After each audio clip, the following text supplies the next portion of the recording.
My name is Souvik Haldar. I work as a backend engineer at Biostrap, and today I would be talking about implementation of microservices architecture using modern technologies. So first of all, what is Biostrap? So Biostrap is a product-based startup based out of California, and we are focused in building fitness wearables.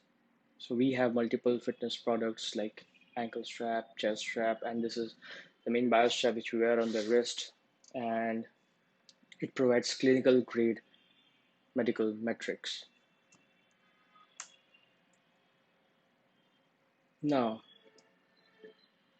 what is the one thing that is common among all the big tech giants like Netflix, Amazon, Spotify, eBay, Uber, etc.? They all have implemented microservices architecture. And I believe this is their secret mantra behind their massive scalability. They are present in almost all the countries in the world, and they have very dominant presence. Netflix consumes 15% of world's entire internet bandwidth. 14 million Uber trips are completed each day. Total number of tweets sent per day is 500 million. So with these stats, you can guess what is their scale ability. And I believe this is the recipe for success because they have this global reach. The global reach is because of the scalability, and the scalability is because of the microservices architecture. Hence, it is a very key factor towards their success. Now, let's talk about what is this microservices architecture that I've been talking about. It is a variant of service oriented architecture. Service oriented architecture is a type of architecture in which an application is formed using multiple services, and these services are typically called over the internet. They are not as fine grained as microservices architecture, but it is a part of it. It follows the Unix philosophy, do one thing, do it well. This is a very famous philosophy of Unix, which says that you need to write a program which does only one thing, and it should do that one thing really well. The key properties are highly maintainable and testable, loosely coupled, independently deployable, organized around business capabilities, each owned by a very small team. So this is quite evident that since they are very focused at what they do, they're very narrow. So they are very highly maintainable and testable. They are loosely coupled because they don't depend much on each other. If one fails, it doesn't necessarily mean that other would fail. They can function independently. We can deploy each one separately. Like if one service of mine is available and the other one is not yet ready, then we can deploy whichever is ready, whichever is fixed. So this gives us immense flexibility. Each service is typically built around a business capability, like a particular function, particular service X solves Y problem of the business domain. And since it is so modular, each can be owned by a very specific team who are very good at solving the particular problem. Hence, we can see that we can put the best human resource possible on given task, hence increasing the productivity. Let's look at what are the advantages. Horizontal scaling becomes really easy. What I mean by horizontal scaling is that suppose you have a server. Now we want to increase its ability. So what we can do is that we can increase that system's RAM, processor speed and all, but there is always a limit to it, right?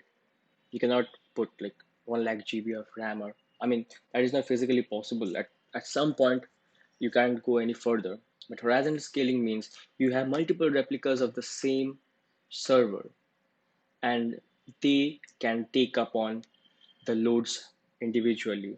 Like I might have three servers running instead of one, and then when the request comes, it goes to either one of it. So the task is like divided. United we stand. Smaller size of each service makes it really understandable because we know that this specific service does this specific job only, so it is really easy to understand. high flexibility. We can continuously deploy the particular service. So continuous delivery is very possible, and we can deploy whichever we want. It's not that we need, if suppose there are two services X and Y, X is ready and Y is not, then we don't need to deploy both. Since X is only ready, we can deploy only X, and we can deploy Y whenever that is ready.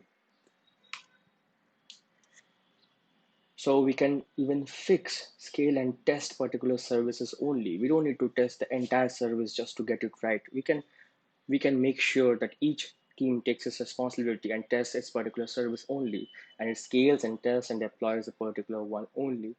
Hence, it highly optimizes the cost because we don't need to deploy the entire of it all the time.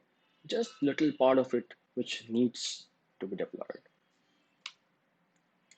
When a new employee comes, it becomes really tricky to understand the whole code base in order to get started. But if it is a microservice architecture, then he can get started on a particular one only, and you don't need to understand everything. So this is a very important concept in computer science, I would say, abstraction. The new employee can abstract himself from the entire service and focus on only what needs his attention. System can be made polyglot, and this is probably my favorite aspect of it, because all languages are not suitable for solving all the issues. Particular language, particular tool is really good at solving a particular issue. Like Python is good for machine learning algorithms because there are a lot of libraries for it. Rust is really good for writing system level services because it is as low as C, but it is memory safe. Go is really good at handling concurrent requests. So if my service requires machine learning algorithms, my machine requires system level coding, my machine requires concurrent request serving, then I can use all of three and not stick to only one. So that's a very good aspect that I like the most. So you think that it might be all good, but it's not.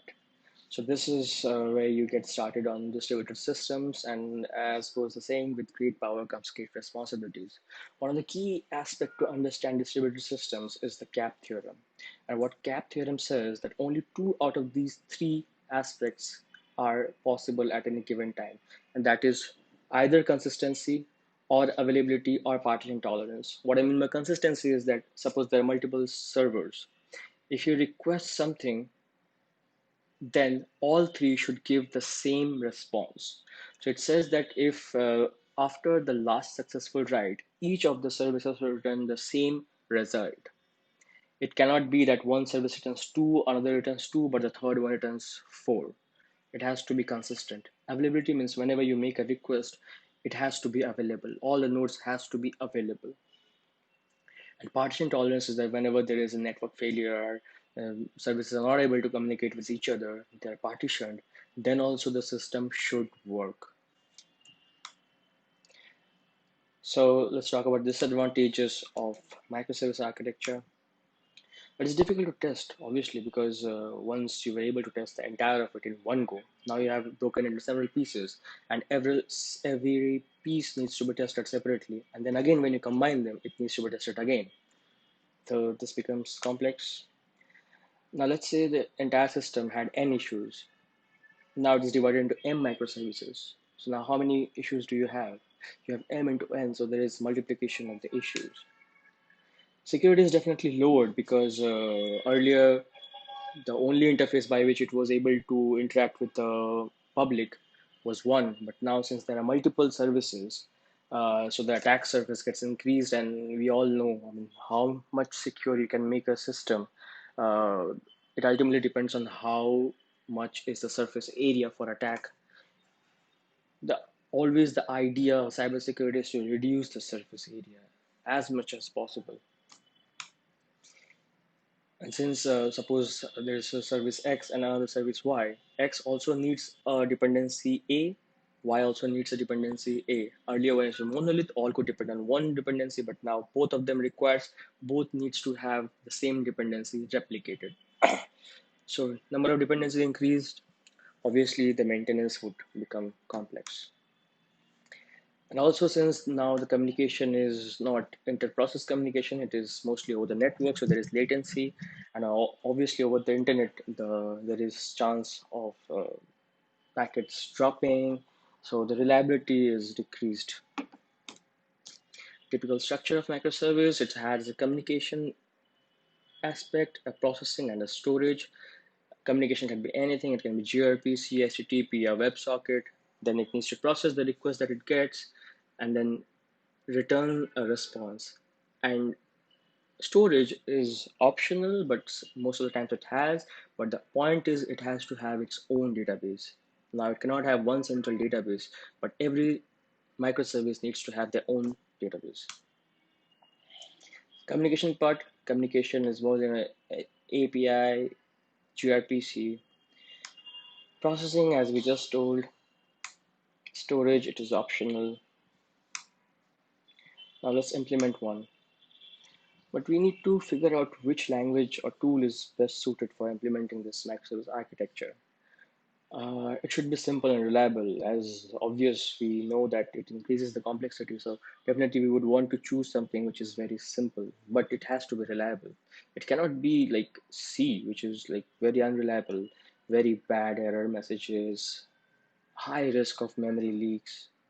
It cannot use VMs as well because we know virtual machines take time to boot up, and hence the start time gets very high.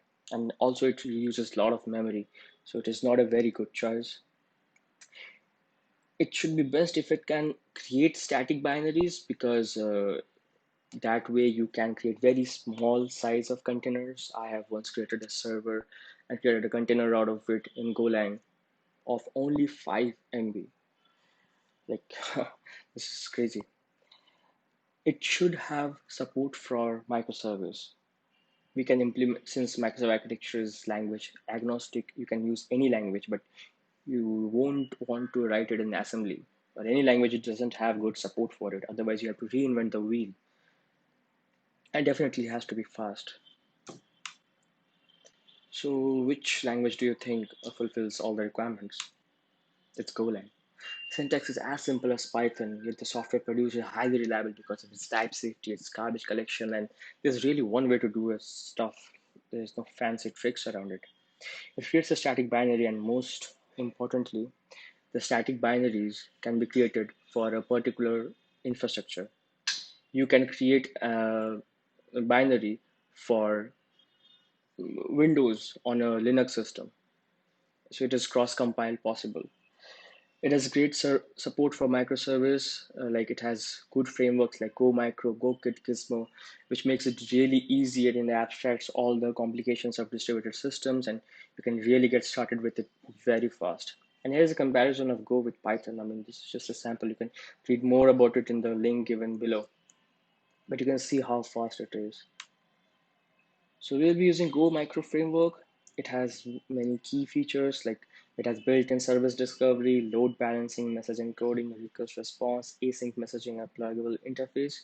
This is really good. It provides the support out of the box. You don't need to do anything. It has everything by default, but it has the pluggable interface, which means that you can insert whichever tool or service you want. You don't need to stick to the default one, but you can stick with the default one. Let's build a very simple service which will take two numbers and return its sum. So we begin by writing the protocol buffer. So what is a protocol buffer? It is Google's language neutral message format for serializing data. It is very small, very fast, simple to write, and the protocol buffer that you write can serve as document as well, the API documentation. Otherwise, for HTTP ones, when you use JSON, you need to use third-party tools like Swagger or Postman to generate a documentation, but protocol buffer in itself serves as a very good document. It is default for gRPC, which is like 7 times faster than the rest ones. 7 times. The prerequisites: you need to install Go and this product Gen Micro. All these links will be provided at the end, obviously, and in my GitHub repo. So you don't need to worry about it. These are the prerequisites. Now let's write the protocol buffer. So first, we will see that I defined the syntax. We are using protocol version 3. Then we are defining the service. So this is the syntax for it. What it says is that the RPC's name is sum, which takes request in the form of some request and then returns some response. You can name it anything. Now we have defined what is this some request. Some request contains two integer fields, first and second, which is of type int32, and 1 and 2 respectively defines its position.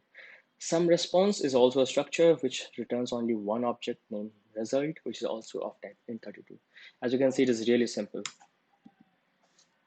Now how to compile it. So this is the way you can compile it using the product compiler we installed previously. It produces the boilerplate code which can be used to create the server and client very easily. And you're done. As simple as that. Implementing the server. So in Go, this is a philosophy that if any type implements a particular interface, it can be used in position of that. It might sound complex, but it is not. So you can see that this server structure, empty structure, implements the sum interface, which was the service that we defined in the protocol buffer.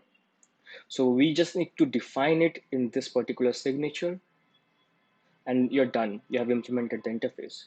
Now in the main function, you can see that I am first creating a service and naming it adder.